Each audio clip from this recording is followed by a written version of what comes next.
Mesdames et messieurs, bonjour et bienvenue dans cette nouvelle édition de l'après-midi. Voici les principaux titres de l'actualité. Le président de la République a inauguré aujourd'hui, lors d'une importante cérémonie, 4 nouveaux portiques de grande capacité donc à la société de gestion du terminal à conteneurs d'Oralé. Et à Gaza, plus de 25 000 Palestiniens tués en 3 mois de guerre à Gaza. Voilà pour les titres. Bonjour à tous.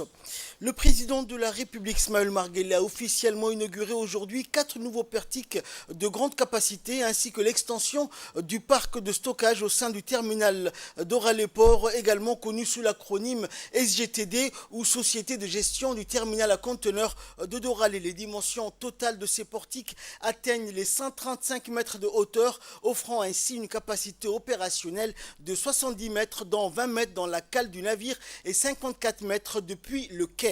Ces 4 portiques peuvent maintenant manipuler plus de 23 000 conteneurs issus des dernières générations de navires, marquant une progression significative par rapport aux anciens portiques qui pouvaient traiter jusqu'à 15 000 conteneurs, représentant ainsi une augmentation de plus de 60%. Dans l'ensemble, ces nouvelles installations permettront de traiter plus de 150 000 conteneurs par an.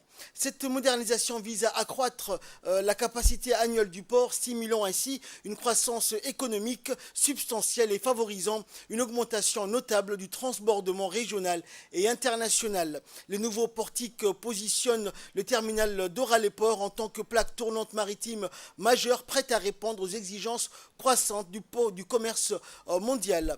À son arrivée à la société de gestion du terminal à conteneurs d'Oralé, le président de la République, Ismaël Omar Guelleh, accompagné de la première dame, présidente de l'UNFD, Mme Khadra Mohamed Haïd, a été accueilli chaleureusement par le Premier ministre Abdelkader Kamil Mohamed, par le ministre des Équipements et de Transport Hassan Ahmad Ibrahim, par le président de l'autorité des ports et des zones franches Abubakar Omar Hadi et le directeur général de la société de gestion du terminal à conteneurs de Doralé, Abdi Addaoui Sigad.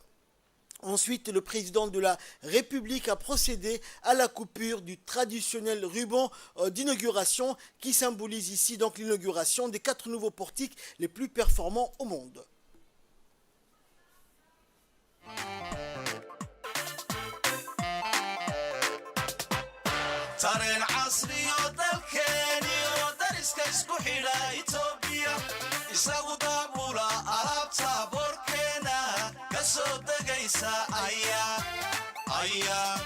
ayaa mar kastaba diyaara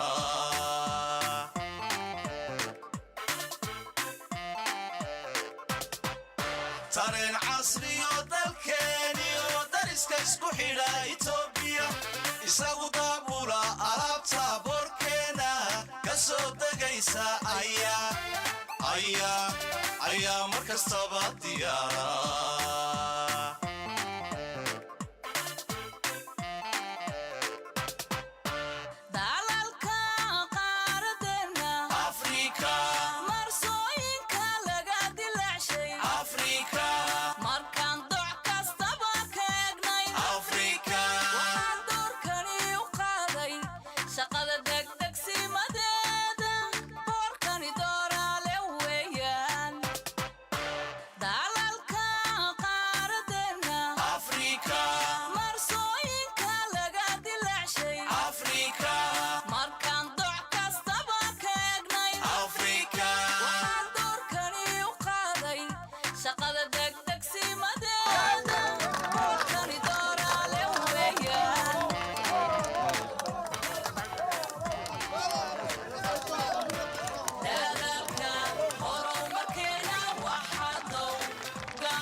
la journée d'inauguration des nouveaux portiques a été marquée par des chants et des danses de divers groupes folkloriques et artistiques nationaux. Cette journée a vu la participation de plusieurs membres du gouvernement, des corps diplomatiques accrédités à Djibouti et de hauts responsables civils et militaires du pays. L'inauguration des 4 portiques témoigne de l'engagement de Djibouti sous le leadership du président de la République Ismaël Omar Guelleh et qui vise à renforcer l'efficacité opérationnelle et la capacité portuaire de Djibouti en renforçant ainsi sa position en tant que hub logistique régional clé. La conception de la maquette, la fabrication des différents matériaux qui composent les 4 portiques, qui est une étape décisive, l'assemblage ont été tous faits à Jazan en Arabie Saoudite.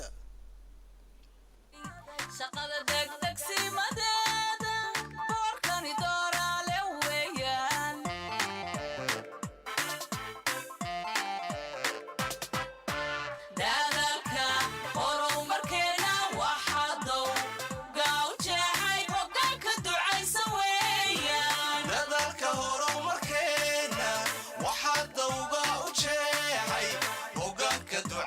weeye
برعاية رئيسنا ما شاء الله ما شاء الله سنفتتح مشروع مهم لميناء دورالة SGTD ما شاء الله الآن تملك SGTD رفيعة جديدة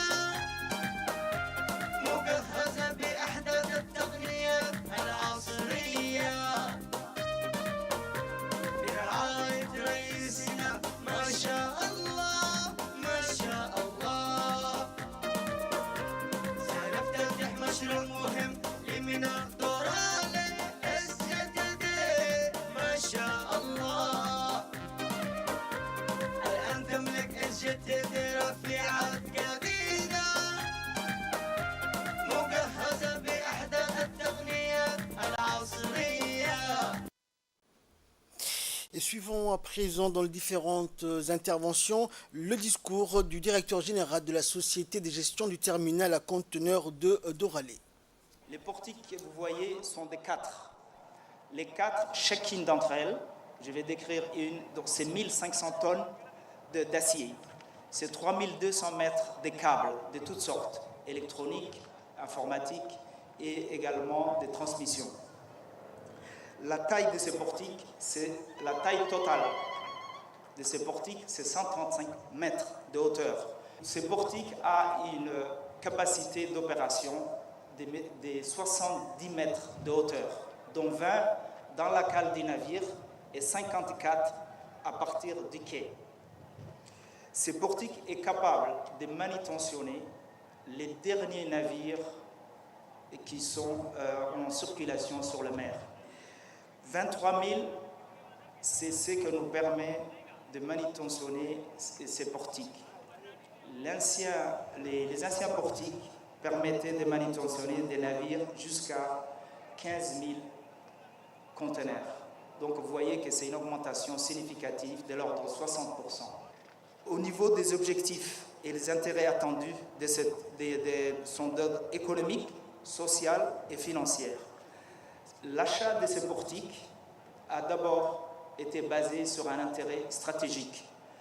Une diversification. Nous souhaitions diversifier la clientèle du terminal c'est la direction qui a été donnée par le leadership du pays et le leadership de l'autorité des ports et des zones franches de Djibouti. Cette diversification nécessitait d'avoir des portiques de grande capacité parce qu'aujourd'hui, naviguent dans les mers des conteneurs entre 17 à 23 000 conteneurs dont nous n'avions pas les moyens d'opérer. C'est pour combler ces retards. Et aujourd'hui, nous serons capables. Donc, le fait d'avoir ces portiques va attirer des navires de grande capacité et accroître le volume. Le fait qu'il y ait des navires de ce type va attirer le transbordement qui va augmenter le niveau et le pourcentage de la part de transbordement dans l'activité du terminal. Pour vous donner un ordre de grandeur, en 2022, nous étions seulement 5% de transbordement. En 2023 et surtout les derniers mois depuis l'arrivée des portiques, nous avons fait passer ces parts de marché à 20%. Et la nouvelle année 2024, nous attendons d'atteindre autour des 40% avec un objectif d'avoir un équilibre autour des 50% des transbordements. Un point important, ces portiques et le volume qu'ils apporteront créera des emplois, des jeunes Djiboutiens, techniciens, ingénieurs, opérateurs, mais également des équipes de support. La diversification de la clientèle permettra d'être plus résilient dans le soubresaut et la politique de la région. Ensuite, le marché international étant un marché vaste par rapport à notre région, en quelque sorte, ça nous garantit d'avoir une croissance de volume à travers le transbordement. Cette croissance de volume nous permettra d'avoir une situation financière solide et des perspectives de développement dans le futur. Suivons à présent l'intervention du président de l'autorité des ports et des zones franches de Djibouti, Aboubakar Omar Hadi, qui s'est également réjoui de l'inauguration de ces nouveaux portiques. Cette capacité additionnelle en manutention va nous permettre d'augmenter le volume du terminal à conteneurs à 2 millions, plus de 2 millions de conteneurs par an. Depuis l'arrivée de ces portiques et leur mise en service, nous avons enregistré une augmentation significative du volume des conteneurs en transbordement. Donc, avec cette capacité de manutention, avec un quai de moins de 18 mètres de profondeur à marée basse, cet bel outil est un des outils et des terminaux les plus performants, un des plus performants au monde. Dans le classement de la Banque mondiale, nous avons été classés en 2022 premier terminal à conteneurs de l'Afrique subsaharienne et le deuxième port à conteneurs sur tout le continent après Tangemed et Port Saïd. Ces performances sont pas seulement liées aux infrastructures et aux superstructures comme les portiques et les équipements, mais aussi nos ressources humaines, nos ingénieurs, nos opérateurs, nos équipes de planning, nos informaticiens, car il faudrait souligner que tous les équipements sont informatisés. Il n'y a pas de mouvement de conteneurs qui se passe dans le terminal de conteneurs. Même les camions, le conducteur des camions, il a un ordinateur de bord. Donc ça permet le suivi et la rapidité des livraisons des conteneurs dans les terminaux de conteneurs. Et de son côté, le ministre des Infrastructures et des Équipements, Hassan Mohamed Ibrahim, a félicité la SGTD et tous les partenaires techniques qui ont participé donc à l'installation et à l'inauguration de ces 4 nouveaux portiques à la société de gestion du terminal à conteneurs de Doralé. On écoute le ministre. Ces nouvelles installations acquises sur fonds propres de la société de gestion du terminal Doralé Port témoigne de notre engagement envers le développement économique et la facilitation du commerce international. Les porteurs de grande capacité amélioreront l'efficacité des opérations de chargement et de déchargement, tandis que l'extension du parc de stockage fournira des solutions adaptées aux besoins croissants du commerce maritime. De nos jours, le port ne se contente plus des chargements et des déchargements de marchandises pour s'imposer et être compétitif, mais s'engage également à investir sur des infrastructures modernes de haute génération qui font la différence sur un marché très concurrentiel. Une route vitale et un point névralgique du commerce mondial. Certes, Djibouti occupe une position géostratégique cruciale dans le transport maritime et le transbordement en raison de sa situation géographique privilégiée à l'entrée de la mer Rouge, reliant l'océan Indien à la mer Méditerranée. Cette position confère à Djibouti un rôle essentiel en tant que plaque tournante logistique. Les installations portiques modernes de grande capacité font de Djibouti un important hub de transbordement. Ces ports bien équipés facilitera les transferts rapides et efficaces des marchandises entre les navires et renforcera la connectivité régionale et mondiale. Cet investissement va nettement accroître les opportunités des volumes de transbordement, permettra également la diversification de la clientèle du terminal, tout en augmentant la capacité annuelle de nombre de conteneurs traités. L'expansion du port avec l'ajout de nouveaux portiques créera de nouvelles opportunités d'emploi allant des opérateurs portiques aux travailleurs portuaires et au personnel de soutien. Et clôturant la série des interventions lors de cette importante cérémonie, le président de la République, Ismaël Omar Guelleh, s'est félicité de l'inauguration de ces portiques qui viendront refaçonner le paysage portique de Djibouti. Le chef de l'État s'est prononcé dans cette intervention en langue nationale. On écoute le président Guelleh.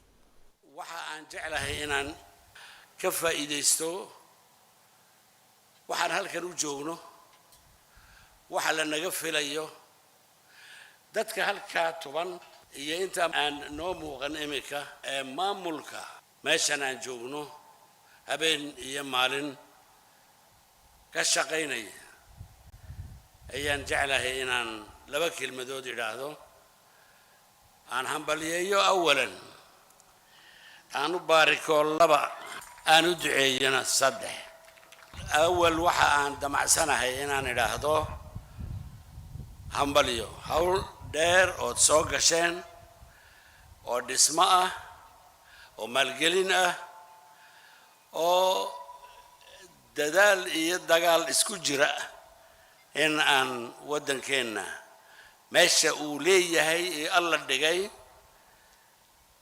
meeshii waa inuu cilmiyan iyo fan ahaan iyo equipment ahaan iyo qalabayn intaba inuu soo gaadho meesha aan maanta u fadhin hambalyadaas waxaa leh maamulka iyaa leh waxaa leh dadka halka iyo intii u fikirtay intii u ducaysay intii ka qayb gashay dhismihiisa ama ha ahaadaan dadkeenna ama ha ahaadaan dad shisheeye ah oo sadiiq nala ah oo walaal nala ah oo nala shaqeeya annaga oo maanta madaxa taageen oo leh cid aan u baahannahay ma jiro oonan ilaahay ahayn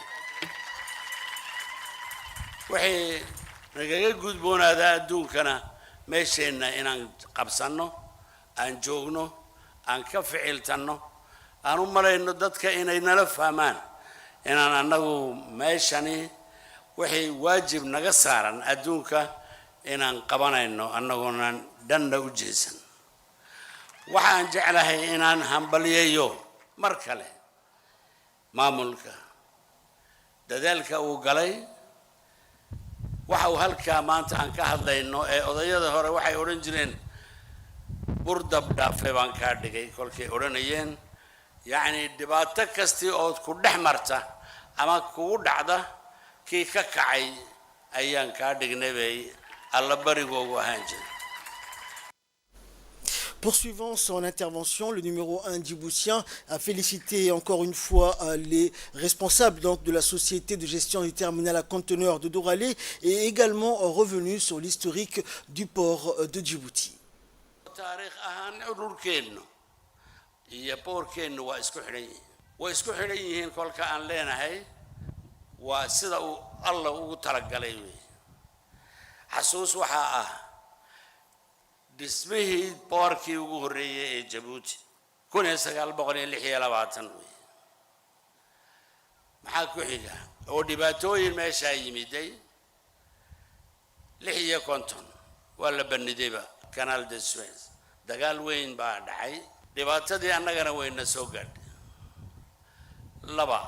67kii dagaal kale ayaa dhaco kanaalkii haddana xidhay dhibtiisiina wayna soo gaadhay waanan ka kacnay 77kii dagaalada ka dhacay dhulka iyo gobonimadeenni annaga oo waxbaba haysan haddana niyad sami iyo gobonnimo jacayl iyo dadaal aan u guntanay in aan boorkeenna Djibouti ka dhigno boor shaqeeya hore u mara maalgelin hela dhibaatooyin kastiba uu isku hortaagi kara dadkiisii baa jiri dawladdiisiina way ku taageertay dadweynihii ilaa maanta waxa aan noo muuqday waxa uu yahay guul yaa noo muuqata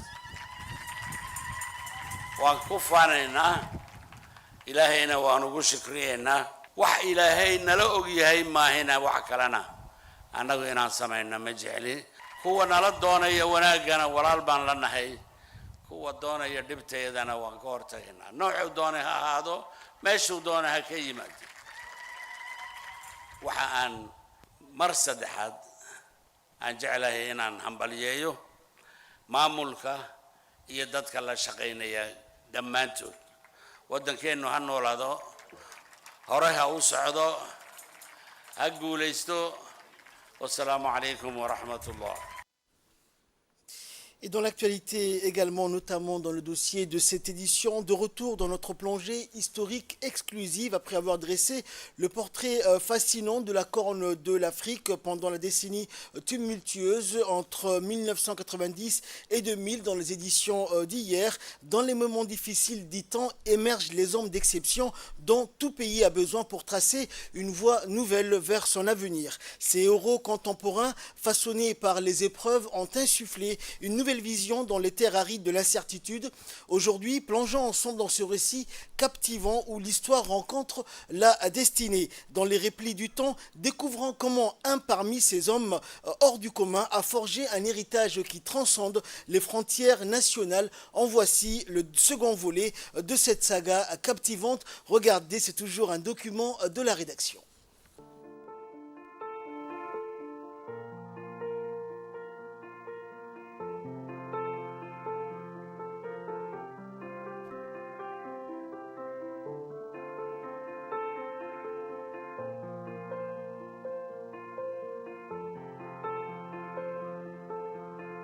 Les hommes font l'histoire, mais ne savent pas l'histoire qu'ils font, disait Karl Marx. C'est au cœur de cette vaste fresque temporelle que se dessine un tableau captivant. Un tableau où les fils entrelacés de l'histoire dévoilent les nuances subtiles d'un récit épique. Et au centre de ce tissage émerge une figure, celle d'Ismaël Omar Guelleh, dont l'influence profonde imprègne aujourd'hui les pages contemporaines.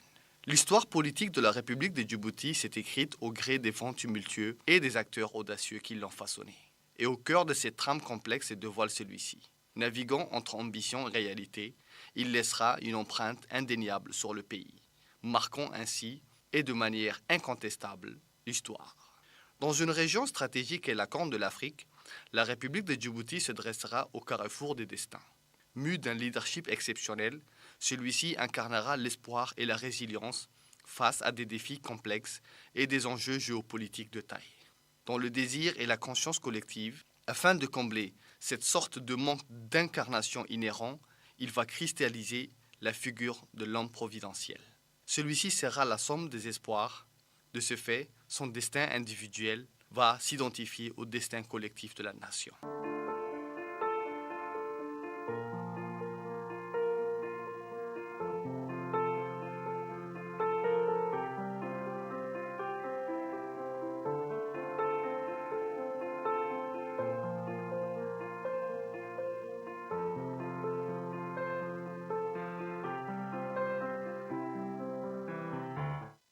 Dans cet élan passionné de la quête de sens et de direction au sein de la conscience collective djiboutienne, il émerge comme la figure politique, charismatique, incarnant les espoirs profonds de la nation, cristallisant en sa personne les aspirations d'un peuple en quête d'une vision commune. Son histoire se tisse étroitement avec celle du pays. Son destin se fond dans le tissu complexe du destin collectif de la nation, devenant ainsi le reflet des défis auxquels la société djiboutienne sera confrontée. Chaque étape de son parcours sera une métaphore des enjeux et des aspirations partagées. Pas de l'homme sur la scène politique se révéleront comme un homme guidé par une vision éclairée, un stratège de taille dans l'art de la médiation. Ainsi, dès 1994 à Abha, il joue un rôle déterminant dans la réconciliation entre le FRUD et le gouvernement, inscrivant la paix des braves dans les annales de l'histoire djiboutienne. Arrivant à la magistrature suprême en 1999, il va jongler avec brio entre les tumultes de la politique régionale et les défis intérieurs. Dans un contexte économique, politique et sécuritaire complexe, sa résilience devient le socle sur lequel repose la République de Djibouti, un pays en mutation. Ainsi, c'est l'annonce d'un temps nouveau. Il est le chantre du changement. Dans un contexte marqué par des défis économiques, politiques et sécuritaires, son ascension au pouvoir va témoigner de sa capacité à faire face à l'adversité. Les routes vers le progrès pour Djibouti, ce carrefour commercial stratégique, ne sera pas aisé. Mais la résilience et l'engagement du président seront des atouts cruciaux en des moments de crise. La position géopolitique singulière de Djibouti, exposée à des tensions régionales et des conflits internes, a été méticuleusement naviguée par l'homme providentiel. Sa capacité à transformer les défis en opportunités sera la clé de la stabilité et du développement continu du pays. Son influence va transcender les frontières, marquant une nouvelle ère pour Djibouti. Son parcours politique, tissé de moments cruciaux, va révéler dès le départ une vision et un charisme déterminant, faisant de lui l'architecte audacieux. Son pragmatisme politique, à travers les années, sera salué par ses pairs. Un secret bien à lui qui lui aura permis de naviguer habilement dans les eaux tumultueuses d'une dynamique régionale et internationale en constante évolution. En préservant la stabilité, il va instaurer cohérence et harmonie, tout en façonnant un avenir plus prometteur pour Djibouti. À travers les moments charniers et décisifs que le pays connaîtra, Ismaël Omar Guelleh demeure une figure emblématique dont l'influence perdurera dans les annales de l'histoire. Son leadership, tissé de multiples facettes, depuis lors, a tracé une trame solide dans l'histoire, transcendant les frontières, pour laisser une empreinte indélébile, bien au-delà de son pays. Un homme dont l'aura politique va éclipser le ciel nocturne de la Corne de l'Afrique. Dans le reste de l'actualité, le ministère des Affaires étrangères et de la coopération internationale a accueilli aujourd'hui les signatures des accords d'échange de notes et de dons du projet de construction du pont de la route de la Palmeraie qui vise à améliorer la mobilité et la sécurité des usagers de la route reliant Djibouti à la ville de Balbala. La première signature concerne l'accord d'échange de notes qui a été ratifié par le ministre des Affaires étrangères et de la coopération internationale Mahmoud Ali Youssouf et l'ambassadeur du Japon à Djibouti. Cet accord confirme l'octroi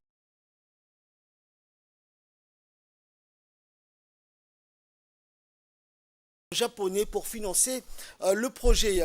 La deuxième signature porte sur l'accord de don du dit projet dont les signataires sont le représentant résident de la JICA à Djibouti et le directeur des relations bilatérales Mahdi Absi et le directeur général de l'agence djiboutienne des routes Souban et Saïd Ismail. Cet accord détaille les modalités de mise en œuvre du projet qui sera exécuté par l'ADR avec l'appui technique de la JICA. Le présent projet donc consiste à construire un pont à Oban d'une longueur de 300 mètres et d'une largeur de 14,5 mètres qui franchira la rivière d'Ambouli au niveau de la route de la Palmeraie. Un échange de notes aujourd'hui Des réflexions de longue haleine ont été menées entre les deux parties, l'équipe japonaise et l'équipe djiboutienne, pour réaliser ce projet d'une importance significative pour le gouvernement de Djibouti à travers la contribution financière du Japon. Je voudrais profiter de cette occasion pour exprimer ma gratitude profonde à messieurs les ministres qui nous ont apporté leur soutien tout au long de la phase de préparation en amont. J'aimerais également féliciter les efforts investis par l'équipe de l'ADR et de la JICA pour mener à bien les études de conception malgré les défis imposés par les considérations techniques et budgétaires. La contribution du Japon d'environ 6 milliards de yens japonais, soit environ 7 milliards de francs djiboutiens, permettra la construction d'un pont solide à 6 voies sur la route nationale numéro 1, reliant Djibouti-Ville et le quartier de Balbala et l'Éthiopie au-delà.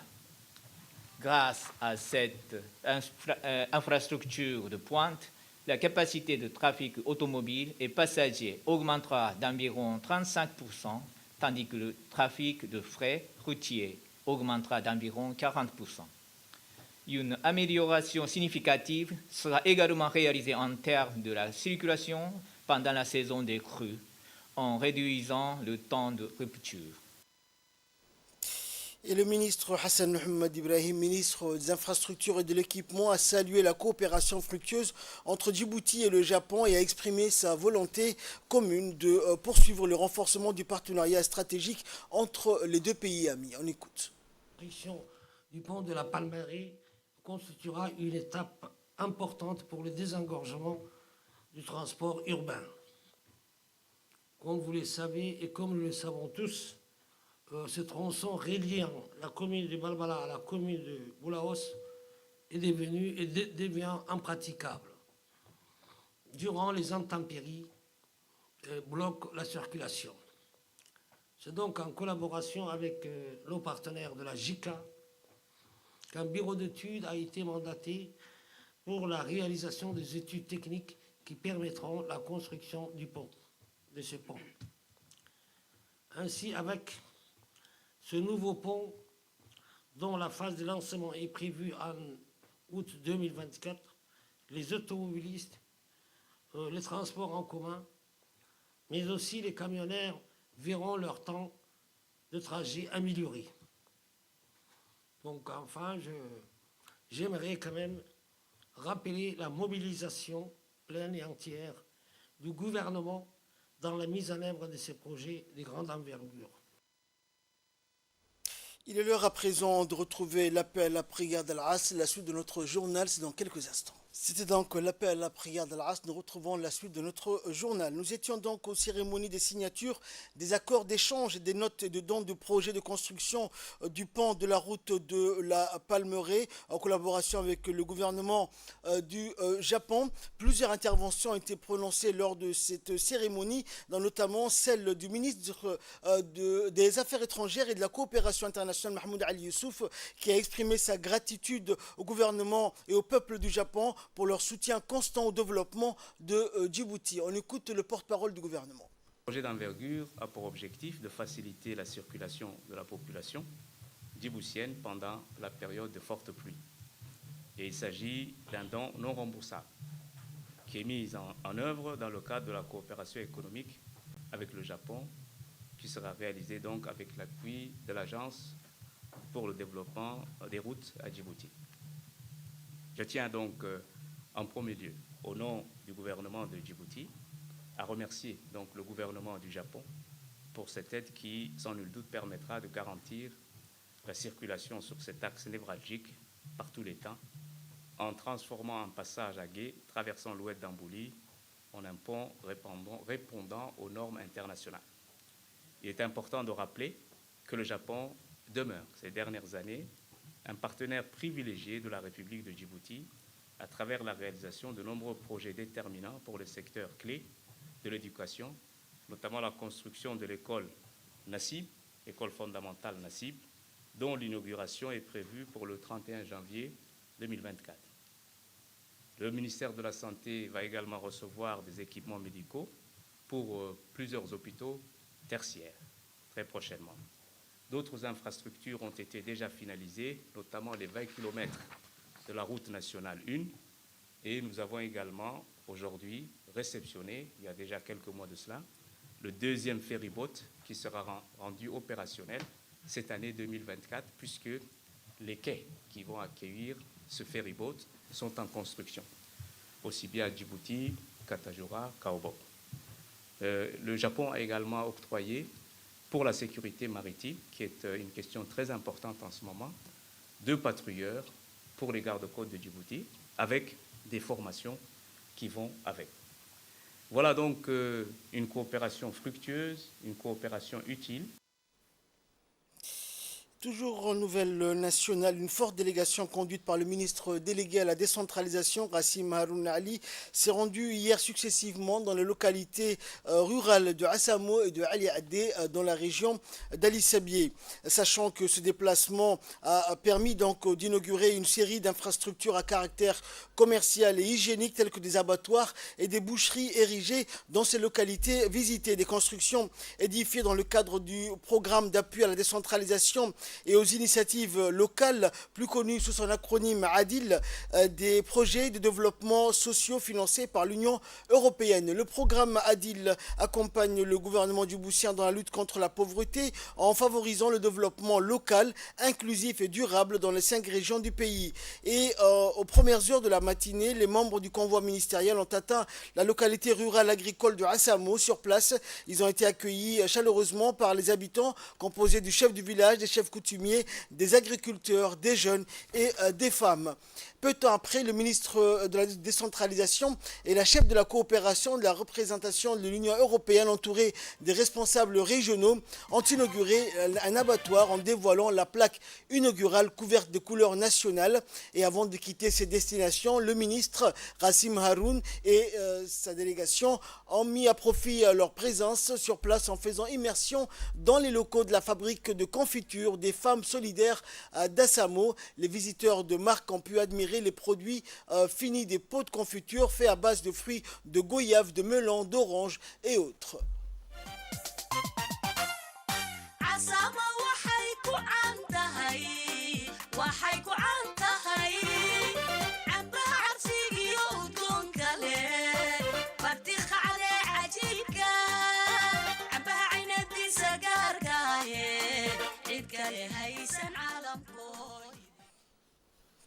Et à l'issue de leur visite de la localité de Assamo, la forte délégation conduite par le ministre délégué à la décentralisation a mis le cap sur Ali Adé, principal village de la sous-préfecture éponyme. À l'instar de la première étape, le ministre et ses accompagnateurs ont reçu un accueil chaleureux et fraternel devant les bureaux d'une antenne locale de l'instance régionale de la décentralisation flambant neuf. En effet, ils ont été accueillis sur fond de musique et de chant, donc à l'endroit même de l'inauguration, par les élus locaux, les travailleurs humanitaires opérant dans le camp des réfugiés, le chef du village et des responsables du village, notant que la construction des locaux de cette antenne du conseil régional à Ali Adé est également une réalisation issue du projet ADIL, des projets d'infrastructures multiples financés par l'Union européenne et mis en œuvre par Expertise France un peu partout dans la région.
Et je vous propose de suivre l'intervention du ministre délégué à la décentralisation, Rassim Haroun Ali.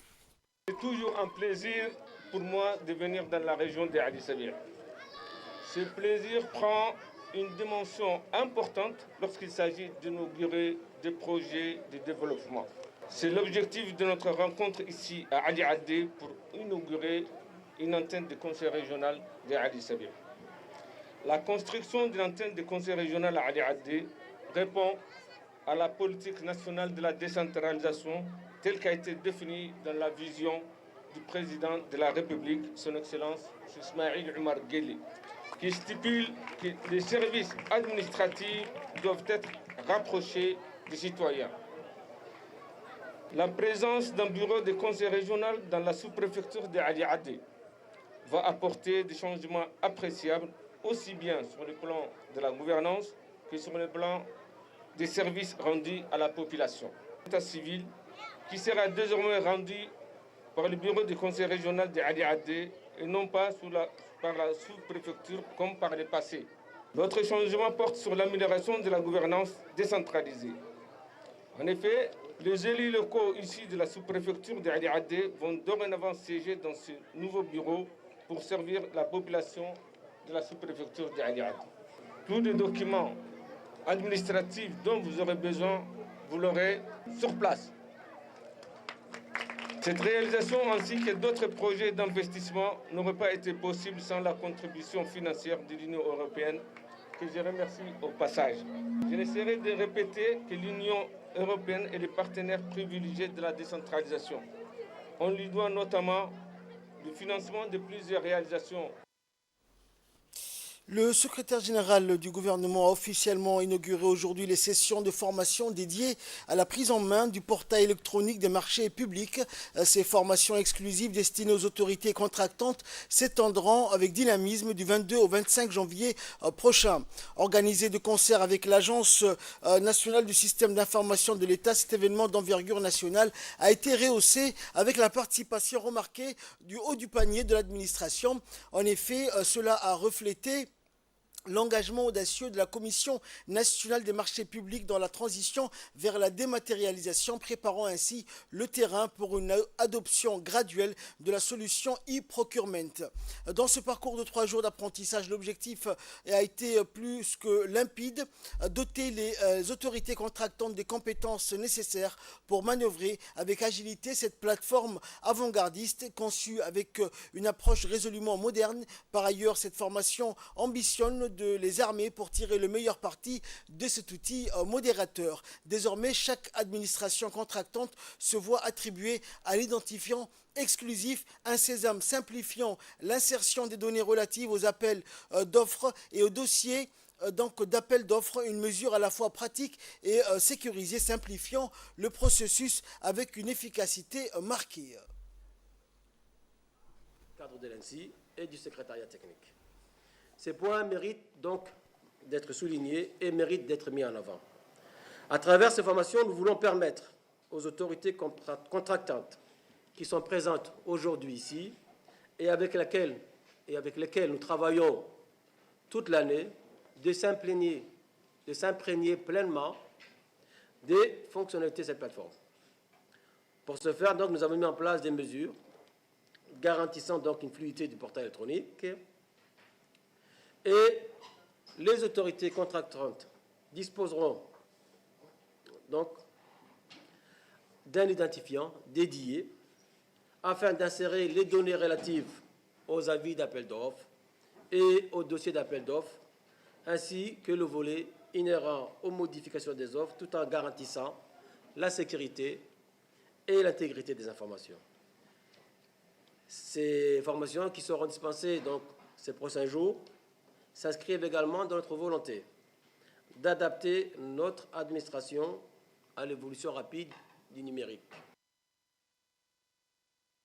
International à présent. Alors qu'aucune issue n'est annoncée dans la guerre menée par Israël dans la bande de Gaza, le Hamas affirme que le bilan dépasse désormais les 25 000 morts et les 62 000 blessés. Les 2 tiers de ces victimes seraient des femmes et des enfants. L'Organisation des Nations Unies estime que de son côté que plus de 10 000 enfants palestiniens ont perdu leur père et plus de 8 000 leur mère. Toujours selon les calculs de l'ONU, 50 000 femmes seraient actuellement enceintes à Gaza, dans un territoire où l'accès aux soins médicaux devient impossible. Le programme alimentaire mondial dénonce son impossibilité à fournir l'aide minimale nécessaire aux Gazaouis. 25% de la population, soit plus d'1 demi-million de personnes, est dans une situation de catastrophe alimentaire et menacée de famine. Selon l'ONU, 80% des personnes menacées de famine dans le monde se trouvent dans la bande de Gaza et 85% des Palestiniens de Gaza ont dû fuir leur foyer à cause des bombardements et de la guerre. C'est ainsi que prend fin cette édition. Merci de nous avoir suivis. Excellent après-midi sur Télé Djibouti.